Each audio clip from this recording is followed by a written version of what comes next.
बोलो भारत माता की, बोलो भारत माता की, ವಂದೇ ವಂದೇ. 80ನೇ ಸ್ವಾತಂತ್ರ್ಯೋತ್ಸವದ ಅಂಗವಾಗಿ ಇಡೀ ದೇಶದಲ್ಲಿ ವಿಶೇಷವಾಗಿ ನಮ್ಮ ದೇಶದ ಪ್ರಧಾನಮಂತ್ರಿ ಶ್ರೀ ನರೇಂದ್ರ ಮೋದಿ ಅವರ ಕಲ್ಪನೆ ಈ ಕಾರ್ಯಕ್ರಮ ದೇಶವನ್ನು ಸಂಘಟಿಸುವ ನಿಟ್ಟಿನಲ್ಲಿ ಮತ್ತು ದೇಶದ ಎಲ್ಲರೂ ಕೂಡ ಇಡೀ ವಿಶ್ವದ ಅತ್ಯಂತ ದೊಡ್ಡ ಪ್ರಜಾತಂತ್ರ ವ್ಯವಸ್ಥೆಯಲ್ಲಿರುವಂಥ ಭಾರತದ ಅತ್ಯಂತ ದೊಡ್ಡ ಉತ್ಸವ ಅದು ಸ್ವಾತಂತ್ರ್ಯೋತ್ಸವ.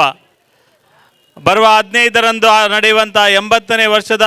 ಸ್ವಾತಂತ್ರ್ಯೋತ್ಸವದ ಅಂಗವಾಗಿ ದೇಶದ ಮೂಲೆ ಮೂಲೆಯಲ್ಲಿ ತಿರಂಗ ಯಾತ್ರೆ ಮಾಡುವುದರ ಮುಖಾಂತರ ಈ ದೇಶದ ಎಲ್ಲ ವರ್ಗದ ಎಲ್ಲ ದೇಶದಲ್ಲಿರುವಂಥ ಎಲ್ಲ ಪ್ರಜೆಗಳು ಕೂಡ ಈ ಉತ್ಸವದಲ್ಲಿ ಅತ್ಯಂತ ಕ್ರಿಯಾಶೀಲವಾಗಿ ಭಾಗವಹಿಸುವುದರ ಮುಖಾಂತರ ದೇಶದಲ್ಲಿ ಈ ಉತ್ಸವವನ್ನು ಅತ್ಯಂತ ಯಶಸ್ವಿಯಾಗಿ ನಡೆಸಬೇಕೆನ್ನುವ ಹಿನ್ನೆಲೆಯಲ್ಲಿ ಈ ಒಂದು ದೇಶಪ್ರೇಮಿ ಕಾರ್ಯಕ್ರಮವನ್ನು ನಮ್ಮ ರಾಷ್ಟ್ರೀಯ ಅಧ್ಯಕ್ಷರ ಸೂಚನೆಯ ಮೇರೆಗೆ ಸನ್ಮಾನ್ಯ ನಿತಿನ್ ನಬೀನ್ ಅವರ ಸೂಚನೆ ಮೇರೆಗೆ ಎಲ್ಲ ವಿಧಾನಸಭಾ ಕ್ಷೇತ್ರದಲ್ಲಿ ಈ ಕಾರ್ಯಕ್ರಮವನ್ನು ಆಯೋಜನೆ ಮಾಡಿದ್ದೇವೆ. ವಿಶೇಷವಾಗಿ ಮೊನ್ನೆ 7ನೇ ತಾರೀಕು ಪುತ್ತೂರಿನಲ್ಲಿ ಅತ್ಯಂತ ಒಳ್ಳೆಯ ರೀತಿಯಲ್ಲಿ ತಿರಂಗ ಯಾತ್ರೆಯನ್ನು ಮಾಡುವುದರ ಮುಖಾಂತರ ಇವತ್ತು ನಮ್ಮ ದಕ್ಷಿಣ ಕನ್ನಡ ಜಿಲ್ಲೆಯ 8 ವಿಧಾನಸಭಾ ಕ್ಷೇತ್ರಗಳಲ್ಲಿ ಕೂಡ ಈ ಒಂದು ತಿರಂಗ ಯಾತ್ರೆಯನ್ನು ಮಾಡುವುದರ ಮುಖಾಂತರ ನಾಡಿದ್ದು 13ನೇ ತಾರೀಕು ಬೆಳಿಗ್ಗೆ ಎಲ್ಲರ ಮನೆಯಲ್ಲಿ ನಮ್ಮ ದೇಶದ ಗೌರವಾನ್ವಿತ ತಿರಂಗ ಧ್ವಜವನ್ನು ಹಾರಿಸುವುದರ ಮುಖಾಂತರ ಇಡೀ ದೇಶದಲ್ಲಿ ಸ್ವಾತಂತ್ರ್ಯೋತ್ಸವವನ್ನು ಒಂದು ಅರ್ಥಪೂರ್ಣವಾಗಿ ಆಚರಣೆ ಮಾಡಬೇಕೆನ್ನುವ ಹಿನ್ನೆಲೆಯಲ್ಲಿ ಇವತ್ತು ಮಂಗಳೂರು ವಿಧಾನಸಭಾ ಕ್ಷೇತ್ರದಲ್ಲಿ ಕೂಡ ಈ ಕಾರ್ಯಕ್ರಮವನ್ನು ಆಯೋಜನೆಯನ್ನು ಮಾಡಿದ್ದಾರೆ. ವಿಶೇಷವಾಗಿ ಈ ಕಾರ್ಯಕ್ರಮದ ನೇತೃತ್ವವನ್ನು ವಹಿಸಿರುವಂಥ ನಮ್ಮ ಮಂಡಲದ ಅಧ್ಯಕ್ಷರಾದ ಜಗದೀಶ್ ಆಳ್ವರು,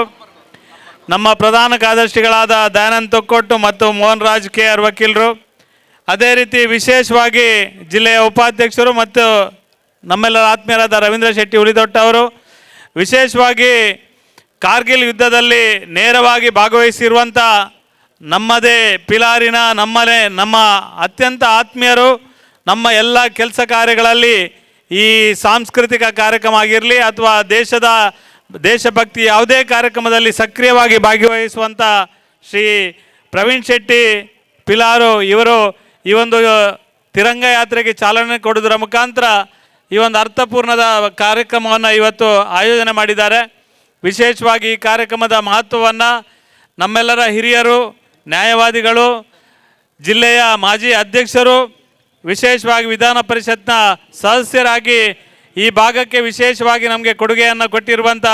ಸನ್ಮಾನ್ಯ ಮೋಹನಪ್ಪ ಭಂಡಾರಿ ಅವರು ಈ ಒಂದು ಕಾರ್ಯಕ್ರಮದ ದಿಕ್ಸೂಚಿ ಭಾಷಣವನ್ನು ಕೂಡ ಮಾಡಲಿಕ್ಕಿದ್ದಾರೆ. ನಾನು ವಿನಂತಿಯನ್ನು ಮಾಡ್ತೇನೆ, ಈ ಪ್ರದೇಶದಲ್ಲಿರುವಂಥ ಪ್ರತಿಯೊಬ್ಬರೂ ಕೂಡ ನಾಡಿದ್ದು 13ನೇ ತಾರೀಕು ಮನೆಯಲ್ಲಿ ತಿರಂಗ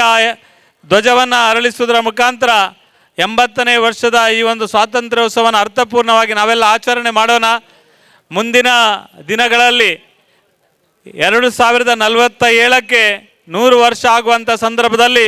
ಇಡೀ ದೇಶ ವಿಕಸಿತ ಭಾರತ ಆಗಬೇಕೆನ್ನುವ ನರೇಂದ್ರ ಮೋದಿ ಅವರ ಕಲ್ಪನೆಯನ್ನು ಸಾಕಾರಗೊಳಿಸಲಿಕ್ಕೆ ಈ ಒಂದು ತಿರಂಗ ಯಾತ್ರೆ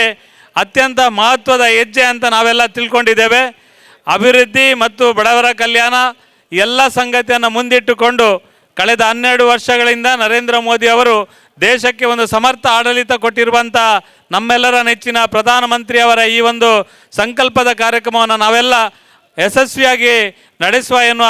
ವಿನಂತಿಯನ್ನು ತಮ್ಮೆಲ್ಲರಲ್ಲಿ ಮಾಡುತ್ತಾ ನನ್ನ ಮಾತನ್ನು ಮುಗಿಸ್ತೇನೆ. ಜೈ ಹಿಂದ್, ಜೈ ಕರ್ನಾಟಕ, ಬೋಲೋ ಭಾರತ್ ಮಾತಾ ಕಿ.